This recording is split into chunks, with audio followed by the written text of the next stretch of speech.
زدی بطیو شاعر یما خبریالان یاران نرما ارزای بمار کبر تکوما دمنایا کو باخل و مجاهدین. دا د شالمار په نوم هغه دودیزه او تاریخي میله ده چې هر کال د پسرلي په موسم کې د کندهار په ارغنداب ولسوالۍ کې ترسره کیږي. په دې میله کې اکثره د هغه ولسوالۍ اوسیدونکي ګډون کوي چې په ولسوالیو کې اوبه لږ او میله ځایونه نه وي، لکه بولدک، ریګستان، ارغستان، معروف او داسې نورې سیمې.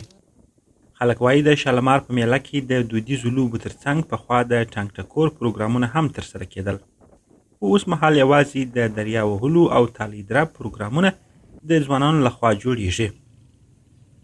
دا شالمار میله خو نو د وخته سبب ده، مګر دغه جیش کاله کېږي چې زما په یاد کېږي چې دا میله راځي. موږ ورځو سر د خلاصو د دغه سرکاري باغ اوسېدونکي یو. ګرده ستړي جوانیه که یو جب خرڅ لري نیښونه نسته. پخوا به د اختر ته نیښونه وه، د خلکو به یو کار سمېدی. شاش کال هغه نسته.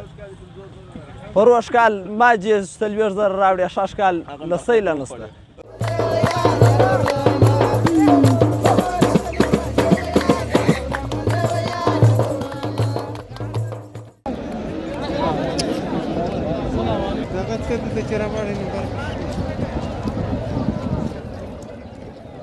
د شالمار میله د کندهار د ارغنداب ولسوالۍ په شنو باغونو کې د سیند له غاړې نیولې بیا تر مرنجان سیمې پورې ترسره کیږي او په دې ساحو کې خلک د غیږ نیولو ترڅنګ په بېلابېلو لوبو بوخت وي.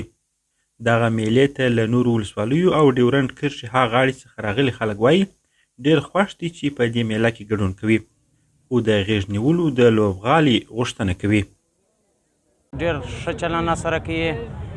موږ ورور هر وخت موږ یې مارکلی کړو، زموږ هرکلی یې کړی دی. د خدای پاک خدمت وکړي، زموږ خدمت یې کړی دی. نو ډېر خوشحال یو، ډېر راضي یو. د چمن سره راغلم د دې کندهار په میله باندې. ډېر ملګري راغلي دي، نور ځایو ته هم تللي دي. موږ د دې نوم درمه د دې یو ډېر ښایسته امنیت دی، نو په دې خاطر د دې راغلي بل ځای ساعت نه تېرېږي. ښه میله ده. د ارغسان سره راغلي دي، د معروفه سره راغلي، د بولدک سره راغلي دي. خو موږ دلته یوه غوښتنه غواړو چې دلته د غیږو میدان موږ نه لرو. موږ د غیږو ډېر شوقیان یو. دا زموږ د پلار د نیکه څه موږ کلتور دی.